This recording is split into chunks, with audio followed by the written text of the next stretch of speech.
தர்ம சம்ஸ்தாபனத்தின் தெய்வமான பகவான் ஸ்ரீகிருஷ்ணன் மற்றும் இந்து ஜனஜாகிருதி சமிதியின் ஊற்றுக்கண்ணாக விளங்கும் பராத்பர குரு டாக்டர் ஜெயந்த் பாலாஜி அட்டவலே ஆகியோரின் சரணங்களில் நமஸ்காரம் செய்து இன்றைய சத்சங்கத்தை ஆரம்பிக்கலாம். நம்ம கங்கையினுடைய பிறப்பு மற்றும் அதனுடைய சிறப்புகள் பற்றி முந்தைய சத்சங்கத்துல பார்த்தோம். இன்றைக்கு கங்கா ஸ்நானத்தால் பாவங்கள் எல்லாம் தொலைகிறதா, அதனுடைய விஞ்ஞான பூர்வமான நிரூபணம் என்ன, இது போன்ற பல சுவாரஸ்யமான விஷயங்களை இன்றைக்கு தெரிந்து கொள்ள இருக்கிறோம். கங்கா நதி என்பது சர்வ தேவமயி, சர்வ தீர்த்தமயி, சர்வ சிரேஷ்டமான மகாநதியாகும். ஆனா இவை எல்லாவற்றில காட்டிலும் அதிக மகத்துவம் நிறைந்தது சர்வ பாப நாசினி என்பதனால முக்கிய சிறப்பு கங்கா நதிக்கு உள்ளது. ஒவ்வொரு இந்துவும் தன்னுடைய வாழ்நாளில் ஒரு முறையான அந்த கங்கை நதிக்கு சென்று ஸ்நானம் செய்ய வேண்டும் அப்படின்ற ஒரு அவா ஒவ்வொருவரிடமும் உள்ளது. அதே போல நம்முடைய தார்மீக விதிகளிலேயும் கங்கா ஸ்நானம் என்பது ஒரு மிக முக்கியமான ஒரு தார்மீக விதியாகவே கருதப்பட்டுள்ளது. கங்கா நதி தீரத்துல இருக்கக்கூடிய எல்லா கஷேத்திரங்களுமே பவித்திரமான தீர்த்த கஷேத்திரங்கள். அதனால இந்துக்கள் அந்த அனைத்து கஷேத்திரங்களையும் உபாசனை கேந்திரங்களாக தீர்த்த கஷேத்திரங்களாக கருதி வழிபடுகின்றனர். இது போன்ற பல சிறப்புகள் உண்டு. முந்தைய சத்சங்கத்துல நம்ம கங்கையினுடைய தோற்றம் மற்றும் சிறப்புகள் பார்த்தோம். இன்றைக்கு மேற்கொண்டு பல தகவல்களை நம்ம தெரிந்து கொள்ள இருக்கிறோம்.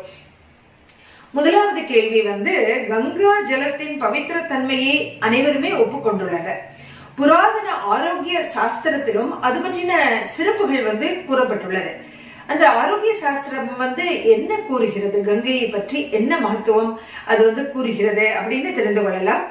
ஆயுர்வேதத்தினுடைய முக்கிய கிரந்தமான சரக சம்ஹிதை, அதுல சூத்திரஸ்தானம் அத்தியாயம் 27 இது சம்பந்தமாக கூறப்பட்டுள்ளது. இந்த ஸ்லோகத்துல தேவர்கள் மற்றும் ரிஷிகளுடைய ஸ்பர்சத்தினால பாவனமான மற்றும் ஹிமாலயத்திலிருந்து உற்பத்தியாகி வழிந்தோடக்கூடிய அனைத்து நதிகள், குறிப்பாக கங்கா நதி ஆரோக்கியத்தை தரவல்லதாக உள்ளது அப்படின்றது அந்த ஸ்லோகம். அந்த ஸ்லோகத்தை இப்பொழுது பார்க்கலாம். ஹிமவத் பிரபவாக பத்யாக புண்ணியா தேவரிஷி சேவிதாக. இது சரக சம்ஹிதை சூத்திரஸ்தான் அத்தியாயம் 27 ஸ்லோகம் 209 இது வருகிறது. இதனுடைய அர்த்தம், தேவர்கள் மற்றும் ரிஷிகளுடைய ஸ்பர்சத்தினால பாவனமான ஹிமாலயத்தில் உற்பத்தியாகக்கூடிய அனைத்து நதிகளின் ஜலமும், முக்கியமாக கங்கா நதியினுடைய ஜலம் ஆரோக்கியம் தருவதாக உள்ளது. அடுத்து இன்னொரு முக்கியமான கிரந்தம் சக்கரபாணி தத்த, அதுலயும் கங்கா நதியினுடைய மேன்மை கூறப்பட்டுள்ளது. அதில் உள்ள ஸ்லோகத்தையும் இப்ப பார்க்கலாம். அதுல ஹிமாலயத்தில் உற்பத்தியாகும் கங்கா நதி ஔஷதத்தை போன்றது, அதாவது மருந்திற்கு ஒப்பானது. ஏதோக்த லட்சண ஹிமாலய பவத்வா தேவ காங்கம் பத்தியம் அப்படின்னு சக்கரபாணி தத்த வருடம் 1060 அந்த ஒரு கிரந்தத்துல குறிப்பிடப்பட்டுள்ளது. இதனுடைய அர்த்தம், ஹிமாலயத்திலிருந்து வரும் கங்கானுடைய ஜலம் ஔஷதம், மருத்துவ குணம் நிறைந்ததாகும் அப்படின்றது இதனுடைய அர்த்தம். அடுத்தது நான் இன்னொரு கேள்வி நம்முடைய புராதன கிரந்தங்கள் கங்கா நதி அதி பவித்திரமானதாக கருதப்படுகிறது. அதோட நவீன விஞ்ஞானிகளும் இதனுடைய மகத்துவத்தை விஞ்ஞானபூர்வமாக நிரூபித்துள்ளனர். இது சம்பந்தமாக சமூக வழியான பிரச்சாரமும் நடக்கிறது. அதனால அது பற்றி அதனுடைய பவித்திர தன்மை பற்றி நம்ம இப்ப தெரிந்து கொள்ளலாம். அதுல முக்கியமா என்ன சொல்லப்படுகிறது அப்படின்னா, கங்கா ஜலத்தை தினமும் குடிப்பதால் ஆரோக்கியம் நன்றாக இருக்கும் அப்படின்னு கருதப்படுகிறது. கங்கா ஜலத்தை குடிப்பதனால உடலில் நோய் எதிர்ப்பு சக்தி அதிகமாகிறது. அதோட அஜீரணம், ஜுரம் ஆகிய நோய்கள் சிறிது சிறிதாக நஷ்டமடைகின்றன. கங்கா ஜலத்துல இன்னொரு முக்கிய அம்சம் என்னன்னா, காயத்தை குணப்படுத்தக்கூடிய ஒரு தன்மை கங்கா ஜலத்திற்கு உண்டு. அதோட மல்டி ட்ரக் ரெசிஸ்டன்ஸ் அப்படின்னு விஞ்ஞான மொழியில கூறப்படக்கூடிய ஒரு நிலை, MDR நிலை அப்படின்னு இருக்கும். அதாவது பல்வேறு மருந்துகள் தந்தும் ஒரு நோயாளியின் மீது எந்த விதமான ஒரு பரிணாமமும் ஏற்படவில்லை என்றால் அதற்கு சுத்த கங்கா ஜலத்தை அருந்த தருவதன் மூலமாக அது குணமாகிறது அப்படின்னு சொல்கிறார்கள். இது சம்பந்தமாக நவீன விஞ்ஞானிகளும் பரிசோதனைகள் செய்து அதை நிரூபித்துள்ளனர்.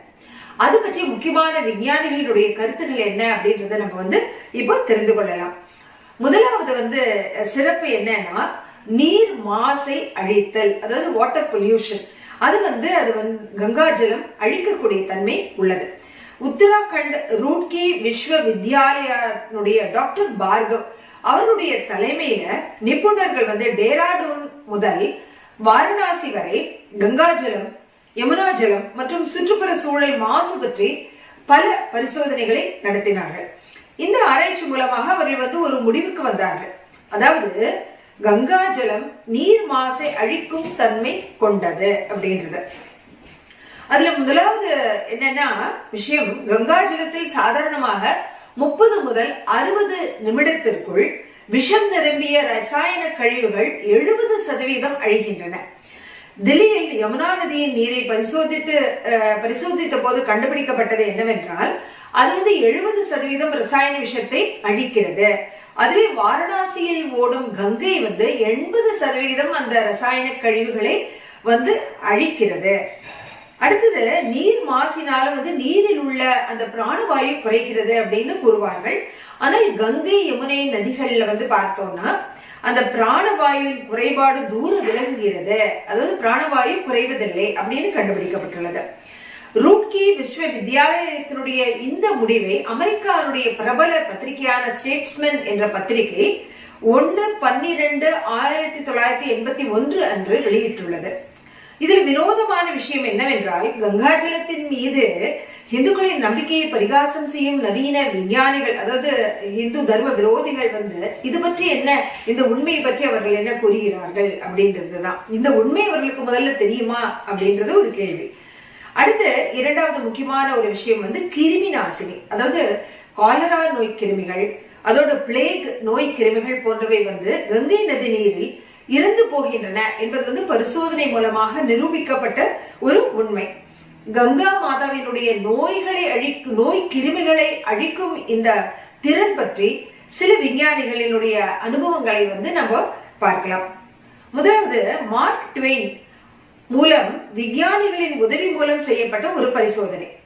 அந்த மார்க் ட்வெயின் என்பவர் பிரபல அமெரிக்க சிந்தனையாளர் மற்றும் சினிமா நட்சத்திரமான அவர் ஒரு புத்தகம் எழுதினார். அதாவது ஃபாலோயிங் த ஈக்வேட்டர் அப்படின்ற அந்த புத்தகத்துல அது யாத்திரை வர்ணனை.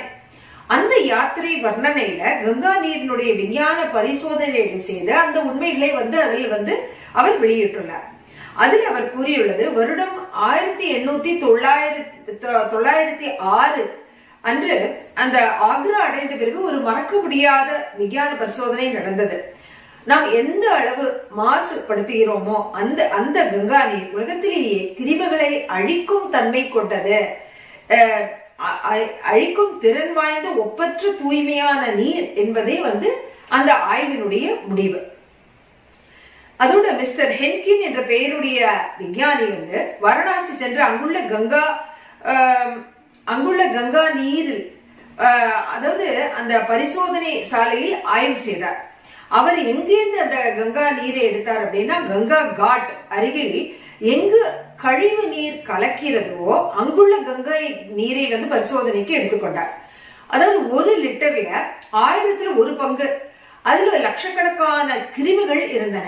ஆனா 6 மணி நேரத்திற்கு பிறகு ஒரு கிருமி கூட அதில் காணப்படவில்லை.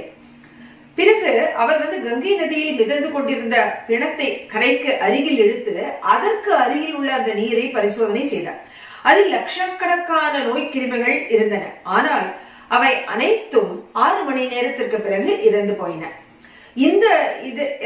இதன் பிறகு கிணற்றின் சுத்த நீரை அவர் எடுத்து அதையும் பரிசோதனை செய்தார்.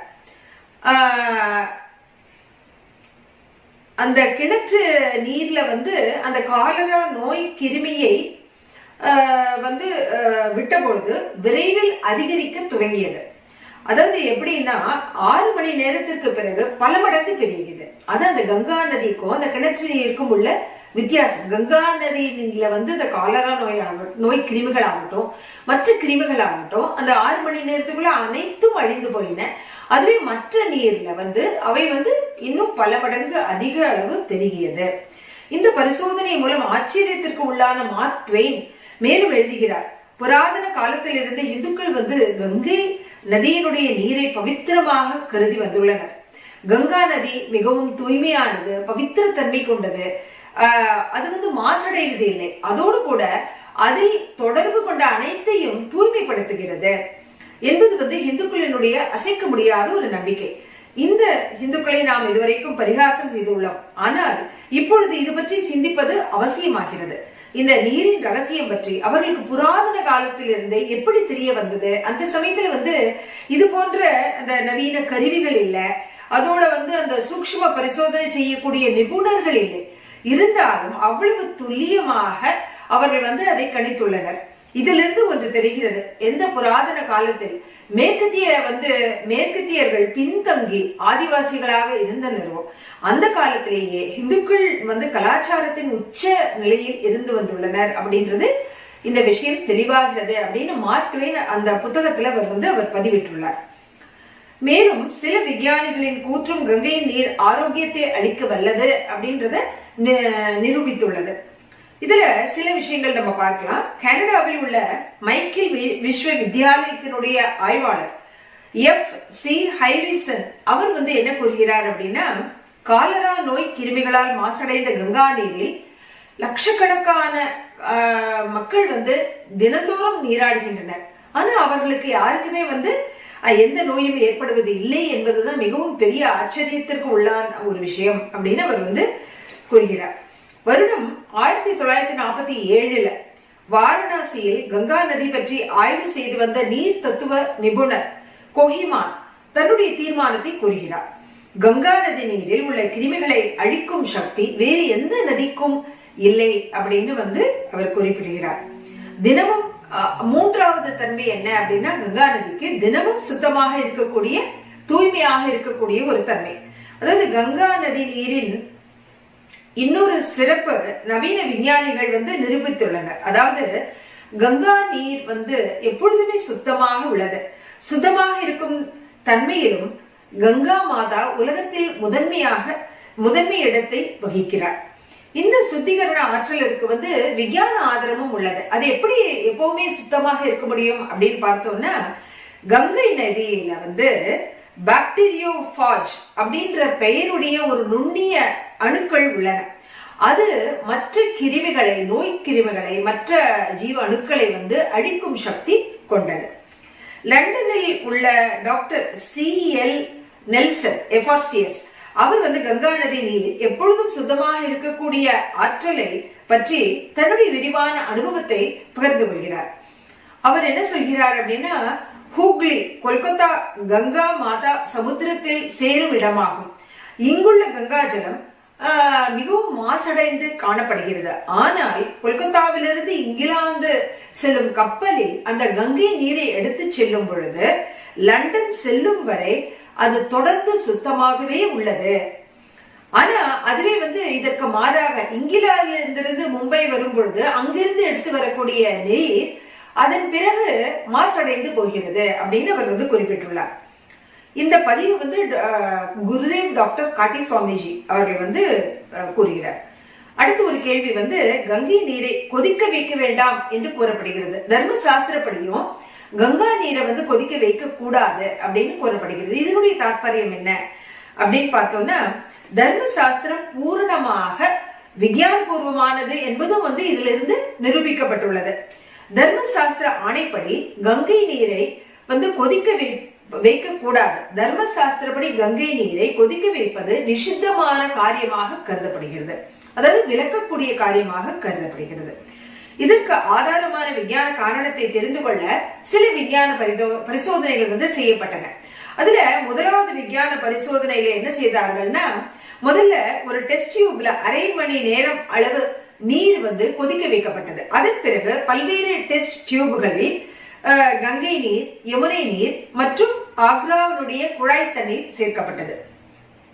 இதன் பிறகு ஒவ்வொரு டெஸ்ட் டியூபிலும் கிருமி நோய் அணுக்கள் சேர்க்கப்பட்டன. இதனுடைய பரிணாமம் என்ன ஆயிற்று அப்படின்னா, யமுனா நதி நீரில் 12,400 நோய் அணுக்கள் 48 மணி நேரத்திற்கு உள்ளாக 5,000 அளவு குறைந்து விட்டன. குழாய் நீரில் இருந்த 14,000 நோய் கிருமிகள் 15,000 உயர்ந்தன. கங்கா நதியில 10,000 நோய் கிருமிகள் இருந்தது 11,000 உயர்ந்து விட்டது. அதாவது கொதிக்க வைக்கக்கூடிய கங்கா நீரை இந்த கொதிக்க வைக்கும் பொழுது அதனுடைய அந்த நோய் கிருமிகளை அழிக்கும் தன்மை அதனால கெட்டு போகிறது. அடுத்து விஞ்ஞான பரிசோதனை இரண்டாவது என்ன அப்படின்னா, கங்கா நீர் மற்றும் கிணற்று நீர் ஆகியவை கொதிக்க வைக்காமல் அப்படியே பரிசோதனை செய்யப்பட்டது. இதன் பரிணாமமாக கங்கை நீரில் 5,500 நோய் கிருமிகள் 3 மணி நேரத்தில் அனைத்தும் அழிந்து போயின. மற்றும் கிணற்று நீரில் 8,500 இருந்த அந்த நோய் கிருமிகள் 49 மணி நேரத்திற்கு பிறகு 15,000 உயர்ந்து விட்டன. இரு பரிசோதனைகளிலிருந்து தெரிவது என்னவென்றால், கங்கை நீரை கொதிக்க வைப்பதால் அதனுடைய நோய் கிருமிகளை அழிக்கும் சக்தி, அந்த ஆற்றல் மறைந்து போகிறது. அதனால கங்கை நீரை கொதிக்க வைக்கும் செயல் தவறானதாக கருதப்படுகிறது. இத பதிவிட்டுள்ளவர் பண்டித் ஸ்ரீ கண்காசன் கர்ஜி மிஸ்ரா. இது கல்யாண் ஹிந்து சம்ஸ்கிருதி அங்க கீதா பிரஸ் கோரக்பூர் அதுல வெளியாகியுள்ளது. அடுத்து ஒரு கேள்வி, விஞ்ஞான கண்ணோட்டத்தில் நிரூபிக்கப்பட்ட கங்கை நதி நீரின் சிறப்பை இப்பொழுது நாம பார்த்தோம். ஆன்மீக சாஸ்திரத்தில் கங்கா மாதா பாப நாசினியாக கருதப்படுகிறார், அதாவது பவித்திரமானவளாக கருதப்படுகிறார். இது சந்தர்ப்பமாகவும் நம்ம தெரிந்து கொள்ளலாம். அதோட மக்கள் எப்பொழுதும் பாவம் செய்து கொண்டு இருந்தாலும் கங்கை நதியை ஸ்நானம் செய்யும் பொழுது அவர்களுடைய பாவம் அனைத்தும் தொலைந்து போகிறது அப்படின்னு கூறப்படுகிறது. இது பற்றிய விரிவான விளக்கங்களை நம்ம பார்க்கலாம். பாவ நாசினியான பவித்திரமயமான தேவதா தத்துவத்தின் லாபத்தை தரும் கங்கா மாதாவினுடைய ஆன்மீக சிறப்புகள் என்ன அப்படின்றதை தெரிந்து கொள்ளலாம். பாப விநாசினி, அதாவது கங்கா மாதா தசஹரா அவள். தசஹரா அப்படின்னா 10 விதமான பாவங்களை போக்கக்கூடிய வல்லமை பொருந்தியவள். இதுல எப்படின்னா, கங்கா மாதா உடலால் செய்யக்கூடிய பாவங்கள், அப்புறம் வாக்கால் செய்யக்கூடிய பாவங்கள், மனதினால் செய்யக்கூடிய பாவங்கள் ஆகிய அனைத்தையும் போக்குபவள் அப்படின்னு கூறப்படுகிறது. இப்ப உடலால் செய்யக்கூடிய பாவம் என்னன்னா, திருடுதல், மற்றவர்களுக்கு ஹிம்சை தருதல், வேறு பெண்ணுடன் உறவு கொள்ளுதல், இது போன்ற பாவங்கள். இரண்டாவது வாக்கால் செய்யும் பாவம் என்னன்னா, கடுமையான பேச்சு, பொய் பேசுதல், கிண்டல் செய்தல், நிந்தனை செய்தல், அதோட சம்பந்தம் இல்லாமல் காரணம் இல்லாமல் சிடுசிடுதல், இவையெல்லாம் வாக்கால் செய்யக்கூடிய பாவங்கள். அடுத்து மனதினால செய்யக்கூடிய பாவங்கள் என்ன அப்படின்னா, அதாவது மற்றவருடைய செல்வத்தை அபகரிக்கும் எண்ணம் மனதில் தோன்றுதல், தீய எண்ணம், அதாவது மனதில் மற்றவரை பற்றி தவறாக எண்ணுதல், அதோட அடாவடியாக அகம்பாவத்துடன் அத்தகைய ஒரு எண்ணத்தை கொண்டிருத்தல், இது போன்ற மானசீக பாவங்கள். இது மாதிரி உடலால் செய்யக்கூடிய பாவங்கள், வாக்கினால் செய்யக்கூடிய பாவங்கள், மனதினால் செய்யக்கூடிய பாவங்கள் அனைத்தும் கங்கா நதியில ஸ்நானம் செய்யும் பொழுது அடைகின்றன. குருதேவ் டாக்டர் காட்டி சுவாமிஜி கூறுகிறார்கள். ஆனா இதுல ஒரு விஷயத்தை நாம் முக்கியமா கவனத்தில் கொள்ள வேண்டும். என்ன அப்படின்னா, கங்கா பாவ விநாசினி என்பதனால எவ்வளவு வேண்டுமானாலும் நம்ம பாவம் செய்துவிட்டு பிறகு அந்த கங்கை நதியில் முழுகி அந்த பாவத்தை தொலைத்து விடலாம் என்ற எண்ணம் தவறானது. அது நடக்காது. அதற்கு மாறாக பாவத்திற்காக மனதில் பச்சாதாபப்பட்டு இத்தகைய ஒரு பாவத்தை நான் செய்துவிட்டேனே என்று மனம் நொந்து மனம் திருந்தி, அதோட இது போன்ற ஒரு பாவத்தை எப்பொழுதும் செய்ய மாட்டேன் என்ற ஒரு உறுதி எந்த மனதில் ஏற்படுகிறதோ அத்தகைய ஒரு மனிதர்களுடைய பாவங்கள் தான் கங்கையில் முழுகும் பொழுது தொலைகிறது. அது ரொம்ப முக்கியமான ஒரு விஷயம். அதனால இன்றைக்கு நம்ம இந்த தர்ம சத்சங்கத்தின் மூலமாக கங்கை நீரினுடைய தூய்மை, பவித்திரத்தன்மை, அந்த கிருமி நாசினி, பாப்ப நாசினி, இது போன்ற பல்வேறு சிறப்பு குணங்கள் கங்கா மாதாவினுடைய அந்த சிறப்பு குணங்களை நம்ம சிறப்பாக தெரிந்து கொண்டோம். பகவான் ஸ்ரீ கிருஷ்ணனுடைய அபார கருணையினாலே இன்றைக்கு இந்த சத்சங்கம் நல்லபடியாக நடந்தது. அவருடைய சரணங்களில் நம்முடைய நன்றியை தெரிவித்துக் கொண்டு இன்றைய சத்சங்கத்தை நிறைவு செய்து கொள்ளலாம். நன்றி, வணக்கம்.